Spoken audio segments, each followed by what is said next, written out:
नमो अरिहन्तारं नमो सिद्धारं नमो आर्याणं नमो वज्रायाणं नमो लोए सब साहु। मोक्ष मार्ग के नेता एवं कर्म पर्वतों के भेदक और विश्व के सब तत्वों के ज्ञायक चेतन संवेदक सद्गुण आप समान प्राप्त हो यही भावना भाकर देव विनय पूर्वक करूं वंदना बारंबार जिनेश्वर देव। मंगलमय मंगल करण वीतराग विज्ञान नमो ताहि जाते भय अरिहंतादि महान। करि मंगल करि हो महा ग्रंथ करण को काज जाते मिले समाज सब पावे निज पद राज।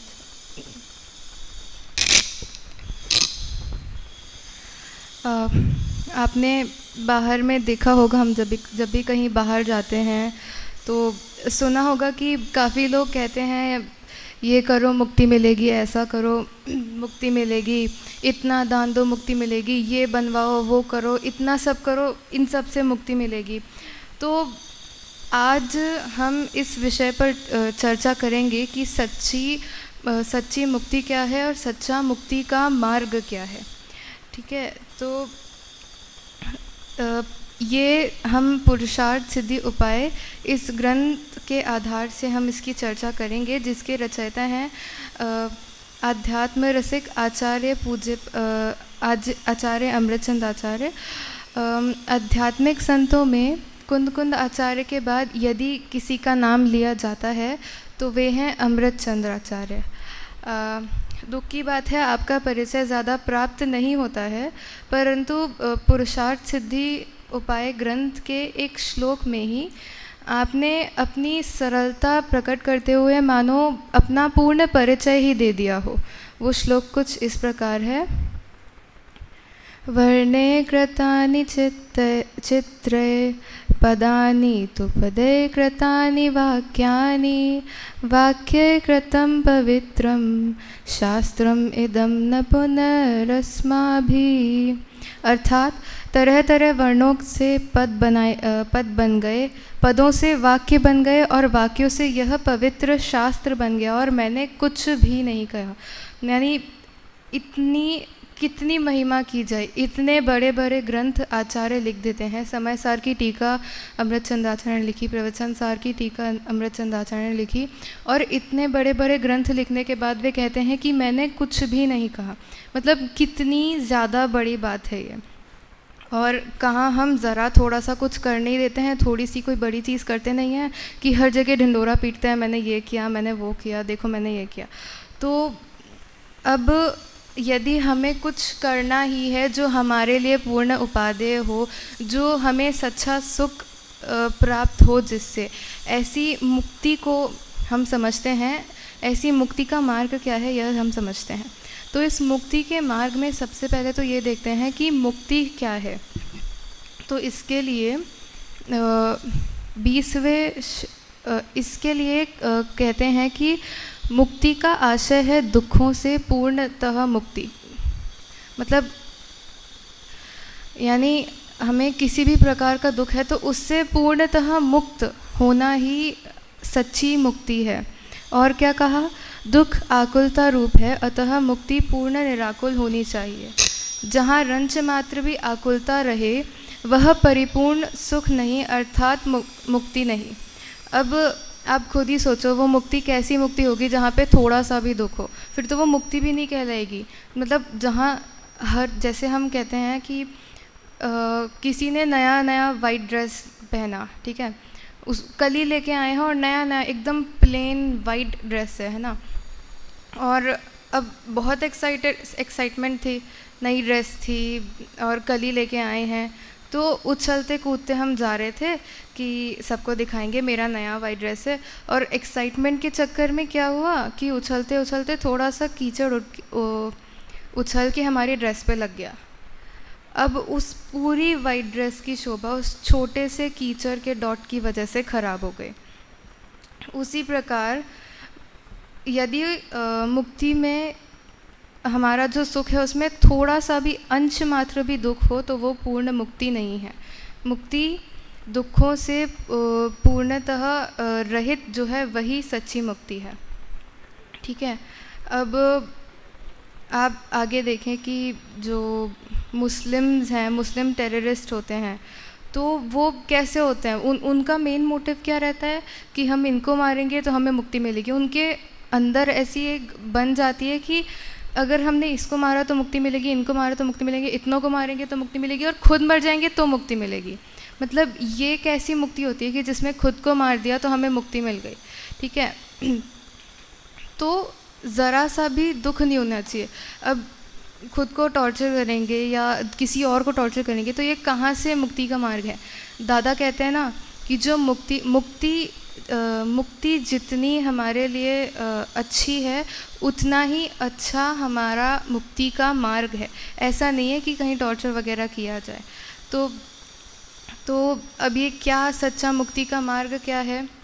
तो एक श्लोक नंबर पुरुषार्थ सिद्धि उपाय के श्लोक नंबर 20 में कहा, एवं सम्यग दर्शन बोध चरित्र त्रयात्मको नित्यम तस्यापि मोक्ष मार्गो भवति निषेव्यो यथा शक्ति।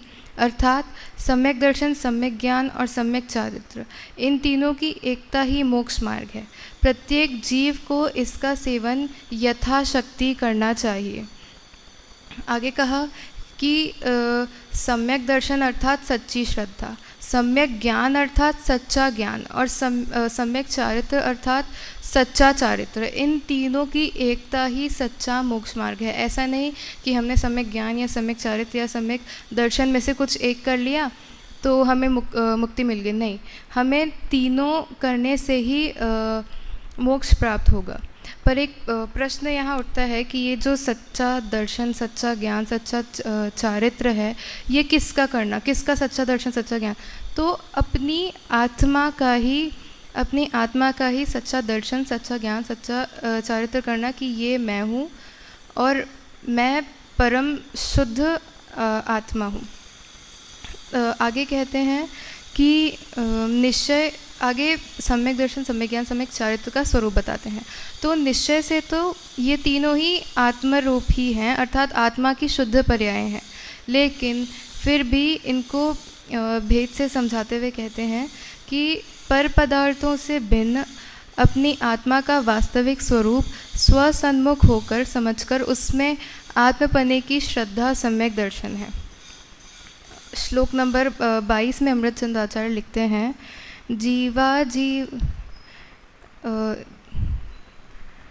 जीवादीनां तत्वार्थानां सदैव कर्तव्यं श्रद्धानं विपरीताभिनिवेश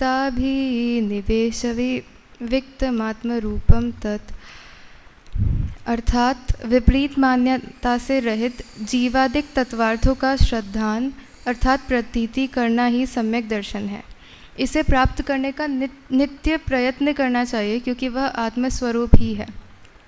तो हम एक उदाहरण से समझते हैं कि हम बाहर गई हैं, अपनी मम्मी के साथ हैं या कहीं भीड़ में हैं, तो हम सबसे भिन्न अपनी मम्मी को कैसे देखते हैं कि हमें श्रद्धान है कि हाँ यही मेरी मम्मी है, अलग से शाइन करती है अपनी मम्मी भीड़ में कहीं पे। तो इसी प्रकार अपनी आत्मा को पर पदार्थों से भिन्न जानना, अपनी आत्मा का श्रद्धान करना। फिर आगे कहा कि हमें सबसे पहले सम्यक दर्शन को प्राप्त करना चाहिए क्योंकि वह ही आत्मा का क्योंकि इसे प्राप्त किए बिना मोक्ष मार्ग का आरंभ नहीं हो सकता है। तो आगे क्या कहा कि सम्यक दर्शन, श्लोक नंबर 21 में कहा, सम्यक दर्शन, सम्यक ज्ञान और सम्यक चारित्र, इन तीनों में सबसे पहले सम्यक दर्शन की पूर्ण को पूर्ण प्रयत्न करके प्रयास करना चाहिए, क्योंकि इसके होने पर ज्ञान सम्यक ज्ञान रूप और चारित्र सम्यक चारित्र रूप परिणत होता है। अब हम बाहर गए तो जब तक हम अपनी मम्मी का श्रद्धान नहीं करेंगे कि हाँ यही मेरी मम्मी है, तो हम मम्मी के साथ कैसे रहेंगे, मम्मी का ज्ञान कैसे करेंगे और मम्मी के साथ पूरे टाइम रहेंगे कैसे। तो सबसे पहले अपनी आत्मा का दर्शन करना, सबसे पहले सम्यक दर्शन करना, फिर ही सम्यक ज्ञान और सम्यक चारित्र। 6 ढाला में आता है ना, मोक्ष मार्गी प्रथम सीधी या बिन ज्ञान चरित्रा, सम्यक तानल लहे सुदर्शन धारो भव्य पवित्रा। तो इसीलिए कहा कि सम्यक दर्शन हमें सबसे पहले प्राप्त करना चाहिए, उसके बाद सम्यक ज्ञान और सम्यक चारित्र की प्राप्ति होगी। आगे सम्यक ज्ञान का स्वरूप बताते हुए कहा कि पर पदार्थों से भिन्न अपनी आत्मा की तथा पर पदार्थों की स्वसन्मुख होकर यथार्थ जानकारी सम्यक ज्ञान है। श्लोक नंबर 35 में इसका स्वरूप बताते हैं। संशय विपर्य और अनध्यवसाय से रहित अनेकांतात्मक प्रयोजनभूत तत्व की सही जानकारी ही सम्यक ज्ञान है। इस सम्यक ज्ञान को प्राप्त करने का भी सदा प्रयत्न करना चाहिए। अब हम जैसे अभी मैंने कहा कि बाहर जाते हैं तो मम्मी का श्रद्धान तो रहता ही है कि हाँ ये मेरी मम्मी है, लेकिन हम जानते भी रहते हैं कि हाँ ये मेरी मम्मी है और मुझे इनसे दूर नहीं रहना है। तो हम पूरे टाइम जानते रहते हैं कि मम्मी के साथ रहना है, मम्मी के साथ रहना है, ज्ञान करते रहते हैं। आगे प्रश्न उठता है कि ये संशय विपर्य और अनध्यवसाय है क्या। तो पहले कहा कि संशय के लिए कहा परस्पर विरुद्ध अनेक कोटि को स्पर्श करने वाले ज्ञान को संशय कहते हैं। जैसे शुभ राग पुण्य है या धर्म, अथवा यह सीप है या चांदी। उदाहरण में क्या, शुभ राग पुण्य है या धर्म। पूजन में आता है ना, राग शुभ कर्म कमाते सुख होगा, अब तक बस ऐसा माना था, पाप कर्म को त्याग पुण्य को चाह रहा अपनाना था, है ना।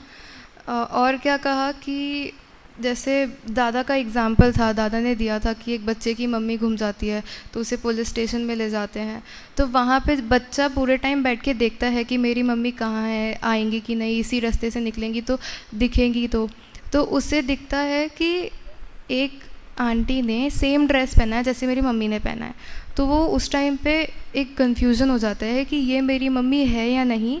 इसको हम संशय कह सकते हैं। आगे विपर्य कहा, तो विपरीत एक कोटि के निश्चय करने वाले ज्ञान को विपर्य कहते हैं। जैसे शुभ राग को धर्म मानना, सीप को चांदी जान लेना। अब एक सेकंड के लिए वो बच्चा भी कंफ्यूज हो जाता है कि यही मेरी मम्मी है, या ये संशय में तो हो गया कि ये मेरी मम्मी है या नहीं, लेकिन विपर्य में क्या होगा कि वो फाइनल कर लेगा कि हाँ यही मेरी मम्मी है। बट देन वो आंटी पीछे देखती है तो उसे पता चलता है कि ये मेरी मम्मी नहीं है। फिर अनध्यवसाय क्या कहा, तो यह क्या है या कुछ है, केवल इतना अरुचि और अनिर्णय पूर्वक जानने को अनध्यवसाय कहते हैं। तो अनध्यवसाय में जैसे उसने देखा कि ये शेड तो मेरी मम्मी जैसा है, लेकिन वो इतना ध्यान नहीं देता है क्योंकि उसे पता है कि एग्जैक्टली ऐसी मेरी मम्मी ने नहीं पहना था कुछ भी, तो उस साइड वो ध्यान ही नहीं देता है, लीस्ट इंटरेस्ट उसका उसमें रहता है, तो ये अनध्यवसाय हो गया। अब आगे सम्यक चारित्र का स्वरूप बताते हैं। क्या कहते हैं कि पर पदार्थों एवं पर भावों से भिन्न अपने ज्ञान स्वभावी आत्म रूप में लीन हो जाना ही सम्यक चारित्र है। इसमें 39 नंबर के श्लोक में बताते हैं, समस्त सावध्य योग से रहित शुभाशुभ भाव रूप कषाय भाव से विमुक्त जगत से उदासीन रूप निर्मल आत्मलीनता ही सम्यक चारित्र है। तो ये तो हमने जान लिया कि मम्मी हमारे ये हम ऐसी मेरी मम्मी है, और अब उसे दूर से दिख गई कि ये मेरी मम्मी है, ठीक है, तो ये उसको सम्यक ज्ञान भी हो गया। सम्यक दर्शन था कि श्रद्धान था कि मेरी मम्मी ऐसी है, और उसने दूर से जान लिया कि ये मेरी मम्मी है, तो ये उसको सम्यक ज्ञान भी हो गया। अब आगे सम्यक चारित्र में भागता हुआ मम्मी के पास गया और कह दिया कि अब मैं आपको कभी नहीं छोड़ूंगा, मैं अब हमेशा आपके साथ रहूँगा। तो ये हो गया सम्यक चारित्र। ऐसे ही अपनी आत्मा में हमेशा रहना और उसी में लीन हो जाना, यह सम्यक चारित्र हुआ। आगे एक शंका उठती है कि जो रत्नत्रय हैं, इनको धारण करने से हमें मोक्ष की प्राप्ति तो होगी। अब आजकल क्या होता है कि हम हर जगह अपना प्रॉफिट देखते हैं कि हमें ये मिले ना मिले। तो ये पूछा कि सम्यक कि रत्नत्रय से मोक्ष की प्राप्ति तो होगी, ठीक है, इसको साइड में, तो लेकिन इससे स्वर्ग आदि की प्राप्ति होगी कि नहीं? ये तो वही बात हो गई कि हमें मिल रहा था आईफोन और हमने मांग लिया नोकिया, ठीक है। तो ये प्रश्न शंका उठी, तो इसके उत्तर में क्या कहा कि स्वर्गादिक तो संसार है, जो मुक्ति का मार्ग है वही संसार मार्ग कैसे हो सकता है? मुक्ति का मार्ग अलग है, संसार मार्ग अलग है। संसार मार्ग में हम पुण्य पाप इत्यादि कार्य करते हैं, मुक्ति के मार्ग में हमें वीतराग होना होता है और वही सच्चा सुख है। फिर स्वर्गादिक की प्राप्ति तो मुक्ति के मार्ग के प्रतीक को होने वाले हे रूप शुभाशुभ से देवायु आदि पुण्य का बंध होने पर सहज ही हो जाता है। मतलब इष्टोपदेश के चौथे श्लोक में कहते हैं, यत्र भावः शिवं दत्ते द्यौकी यद्दूरवर्तिनी यो नयत्याशु गव्योतिम क्रोशार्धे किम ससीदति। अर्थ, जिस प्रकार जिस मनुष्य में यह सामर्थ्य है कि वह किसी भार को खुशी खुशी 2 कोश तक ले जा सकता है, तब वह उस भार को आधा कोश ले जाने में खिन्न नहीं होता। आधा कोश ले जाना कुछ भी चीज़ ना समझकर तत्काल ले जाता है। उसी प्रकार जिस भाव में यह सामर्थ्य है कि उससे मोक्ष सुख की प्राप्ति हो जाती है, तो स्वर्ग सुख की प्राप्ति क्या चीज़ है? अर्थात अत्यंत कठिन मोक्ष सुख के मिल जाने पर आसान स्वर्ग सुख मिल जाने से कोई अड़चन नहीं आती। होता है ना कि हमारा स्वभाव है, हमारा आत्मा का स्वभाव ही जानना देखना है, लेकिन मोह राग द्वेष इत्यादि करके विकारी भाव करके हम चारों गतियों में घूमते हैं। तो जब हमारे पास इतनी सामर्थ्य है कि हम मोक्ष को प्राप्त कर सकते हैं, तो भी हम गतियों में घूमने के बहाने ढूंढते हैं। तो ये साक्षात मिथ्यात्व भाव है। जब आत्मा का स्वभाव है, आत्मा के पास इतनी सामर्थ्य है, हमारे अंदर इतनी सामर्थ्य है कि हम मोक्ष को प्राप्त कर सकते हैं, तो ये स्वर्गादिक को प्राप्त करना तो छोटी सी कोई चीज़ हो गई। आगे फिर एक और शंका उठती है कि जो ये रत्नत्रयधारी मुनिराज होते हैं, ये स्वर्गादिक क्यों जाते हैं? यदि हमारा स्वभाव मोक्ष जाना ही है, तो हम स्वर्गादिक क्यों जाते हैं? स्वर्गादिक की प्राप्ति क्यों होती है? सीधे मोक्ष की प्राप्ति हो। तो इसके अर्थ में इसके समाधान में बताते हैं कि रत्नत्रय तो मुक्ति का ही कारण है, पर रत्नत्रयधारी मुनिवरों को जो रागांश है वही बंध का कारण है। शुभाशुभ अपराध के फल से ही मुनिवर स्वर्ग जाते हैं। तो इधर कहा कि जो रागांश हो जाता है उन्हें, जैसे 5 पांडव थे, तो उनमें रागांश के उदय से वे सर्वार्थ सिद्धि गए और बाकी मोक्ष गए। तो इसमें कहा कि शुभाशुभ भाव रूप शुभ भाव रूप अपराध के फल से। अब यहाँ पे ये क्यों कहा कि शुभ भाव रूप? पहले कहा शुभ भाव, उसके बाद कहा अपराध के फल से। तो अगर हम बाहर कहीं जाएं कि और कहें कि शुभ भाव किया, तो किसी को भी ऐसा बोले तो कि ये शुभ भाव शुभ भाव, ये सब साक्षात अपराध है। तो सामने वाला भी एक बार के लिए घबरा जाए कि कैसे हैं, कहते हैं कि शुभ भाव ये सब अपराध है। तो इसमें समय सार में पुण्य पाप अधिकार में एक 146वीं गाथा आती है। उसका पद्यानुवाद इस प्रकार है, ज्यों लोह बेड़ी बांधती त्यों स्वर्ण की भी बांधती, इस भांति ही शुभ अशुभ दोनों कर्म बेड़ी बांधती। तो कहा कि जैसे जैसे हमें लोहे की बेड़ी बांधती है, वैसे ही स्वर्ण की बेड़ी बांधती है। अब जैसे मान लो कि किसी ने कोई अपराध किया, तो उसको अगर उसकी पोस्ट कोई नीची सी, कोई ऐरा गैरा सा है, कोई ऐसा वैसा है, तो उसको तो हम क्या करेंगे, लोहे की बेड़ी में बांधेंगे। अब कोई बड़ा है, तो कोई बड़ा है, उसकी पोस्ट ऊंची है, तो उसको क्या सोने की बेड़ी में बांधेंगे। उसने कोई अपराध किया, तो कोई क्राइम किया, तो उसे सोने की बेड़ी से बांधेंगे क्या? नहीं। और अगर सोने की बेड़ी से बांध भी दे, आप खुद सोचो, अगर आपको पनिशमेंट में सोने की बेड़ी से लोहे की बेड़ी से बांधा, क्योंकि आपने कोई क्राइम किया है, तो आपको लोहे की बेड़ी से बांधा, आप बड़े दुखी होते हो। या जैसे कोई ऊंची पोस्ट वाला है, वो कहे कि नहीं, मेरा पोस्ट तो बहुत ऊंचा है, आप मुझे कैसे ऐसे कर सकते हो। तो उनसे पूछते हैं कि आपको सोने की बेड़ी से बांध देते हैं। अगर आपको इतना ही लग रहा है, तो आपको सोने की बेड़ी से बांध देते हैं। तो बेसिकली वो भी यही कहेगा कि ये क्या बात करते हो, लोहे की बेड़ी से बांधो या सोने की बेड़ी से बांधो, बंधना तो है ही। तो इसी प्रकार शुभ राग करें या अशुभ राग करें, बंधन तो होगा ही होगा, ठीक है। उसी प्रकार जो भी हम शुभ कर्म करें, शुभ कर्म करें, अशुभ कर्म करें, बंध होगा। पुण्य पाप दोनों बंध ही हैं। तो फिर एक और शंका उठती है कि शुभोपयोग को आपने अपराध कह दिया, वही आगे उठता है। तो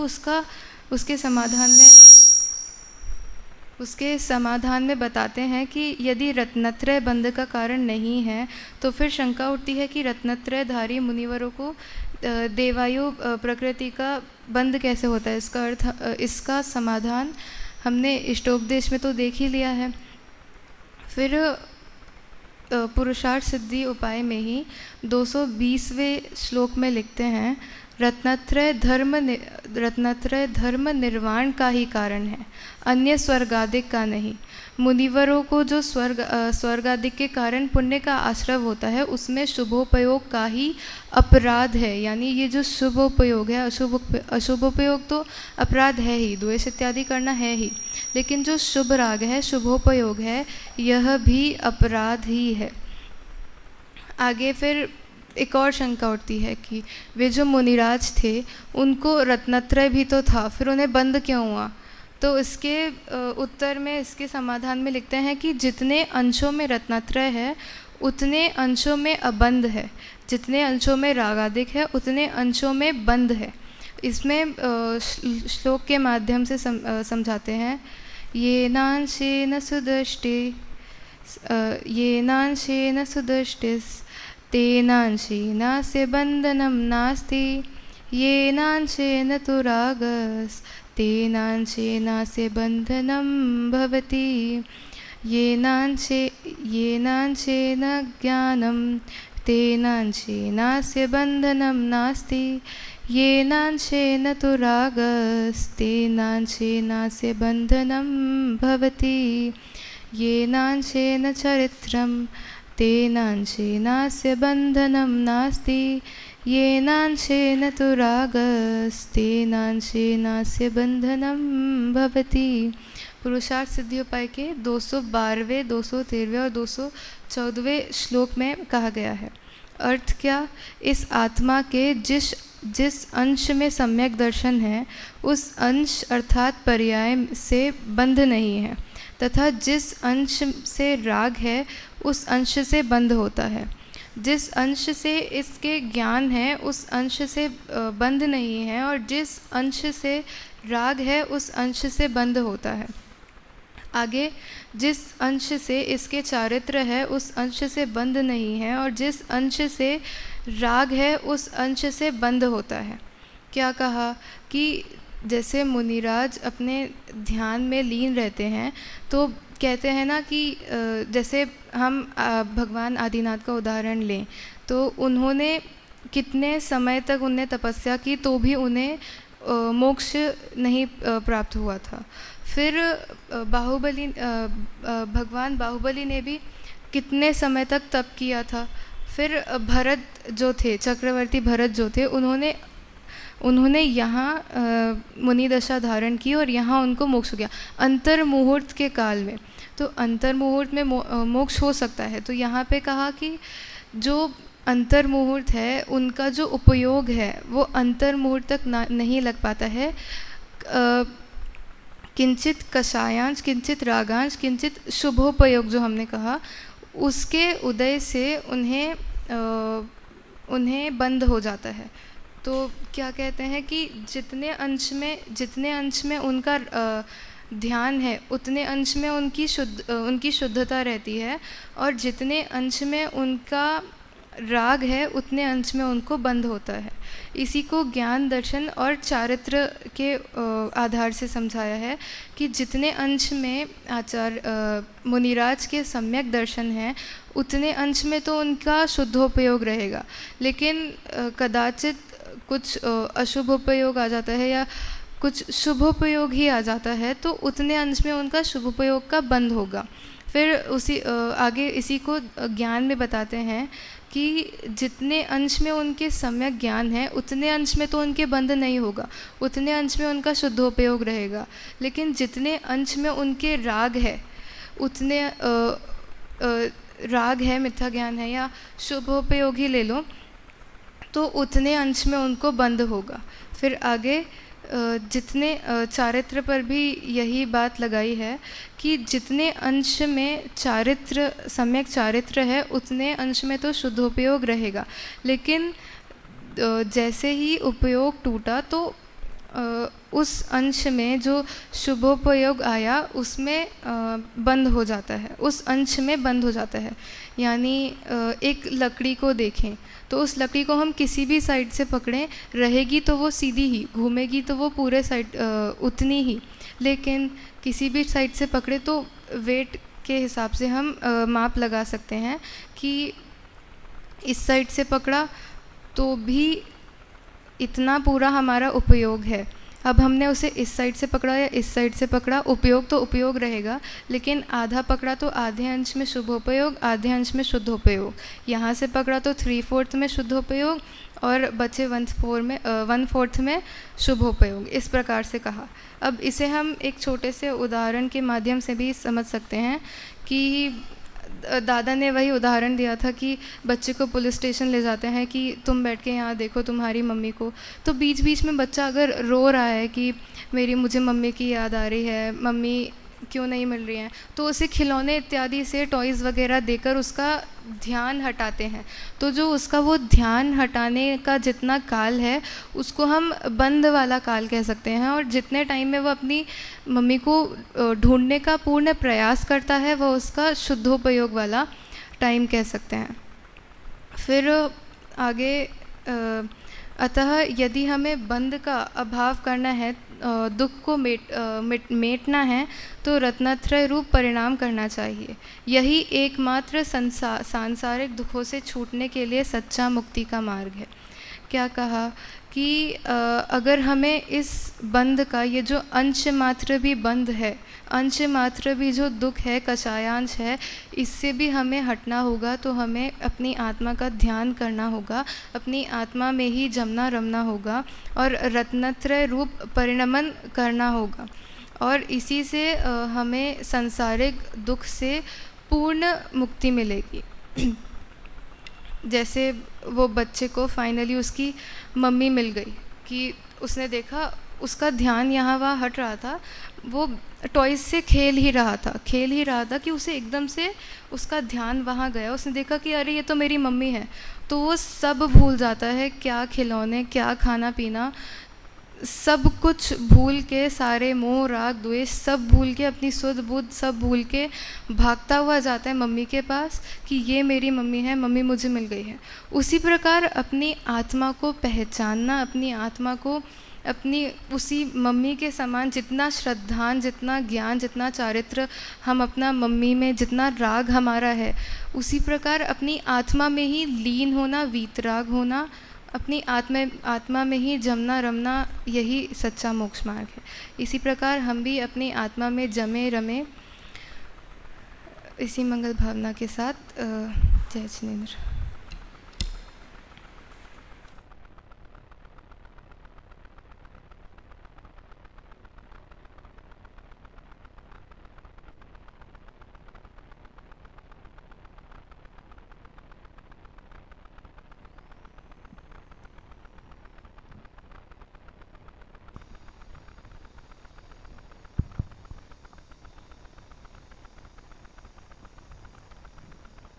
शास्त्री प्रथम वर्ष के